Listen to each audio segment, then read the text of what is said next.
Bonjour, j'espère que vous allez bien. Alors ce matin, j'ai juste un petit message à partager avec toi rapidement. Vous savez, les années passées, on n'avait pas Instagram, on n'avait pas WhatsApp. Aujourd'hui, on a Instagram, on a WhatsApp.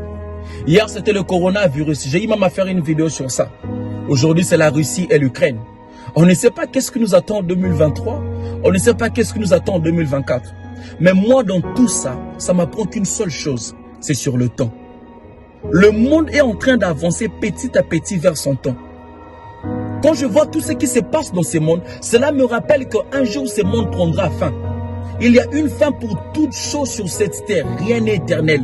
Le temps est le vrai arbitre de ce monde. Le temps que je te parle n'est pas une montre. Il y a une différence entre une montre et le temps. La montre n'est qu'un instrument qui nous fait comprendre l'heure. L'heure, c'est la chose qui nous aide à comprendre le temps chronologique de l'écoulement du jour qui se calcule en 24 heures. Tandis que le temps marque une saison, le temps marque une période. Le temps est l'image mobile de l'éternité immobile. Tu peux stopper une montre, mais tu ne peux pas stopper le temps. Le temps ne s'arrête jamais.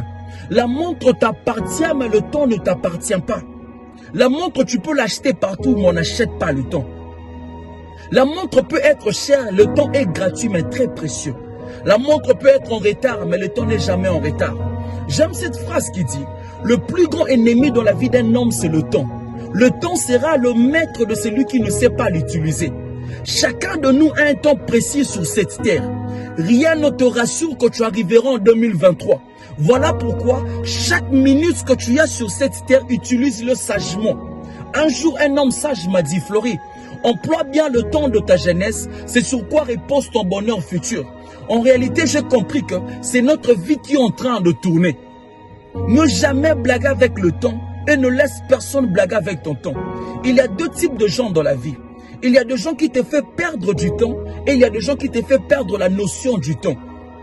Je finis par comprendre que ce qui fait mal, ce n'est pas la séparation, mais c'est le temps perdu. Quand on donne son temps à une mauvaise personne, tu donnes la moitié de ta vie.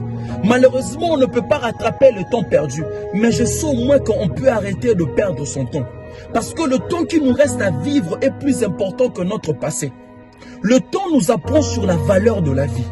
Et quand tu comprends la valeur de la vie, tu arrêteras de vivre pour les gens. Quand tu comprends la valeur de la vie, tu arrêteras de vivre pour plaire aux gens. Moi, je n'ai pas le temps pour ça. Quand tu comprends la valeur de la vie, tu arrêteras de t'expliquer près de gens. Je n'ai pas fait ça parce que ce n'est pas moi. Moi, je n'ai pas le temps pour ça. Il y a un juge qui s'appelle le temps. Le temps met tout le monde à sa place. Le temps nous conduit vers la vérité. Le temps nous montre le vrai ami. Le temps balaye le faux ami. Le temps nous ouvre les yeux. Le temps nous révèle des choses cachées. Le temps nous montre qui t'aime pour de vrai et qui t'aime pour un intérêt. Parfois, ce n'est pas les gens qui changent, mais c'est le masque qui tombe avec le temps.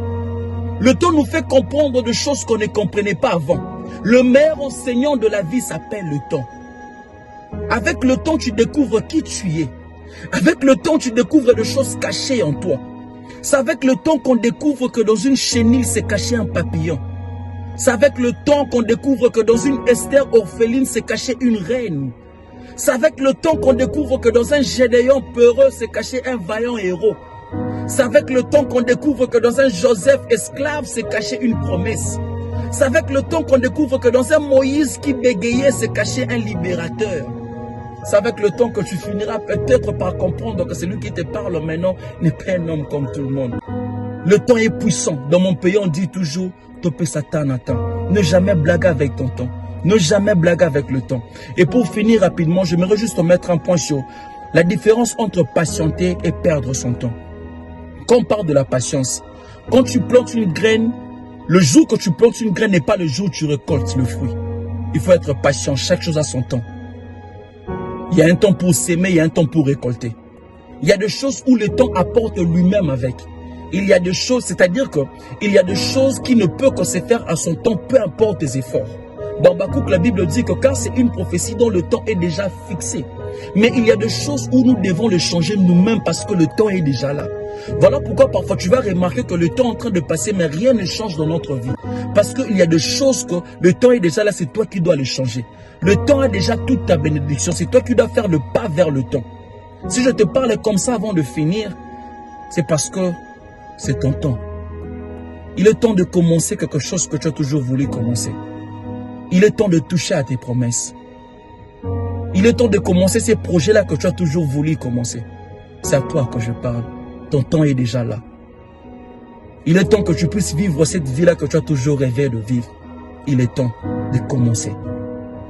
Que mon Dieu vous bénisse. C'est juste ça le petit message que j'allais partager avec vous. Merci beaucoup.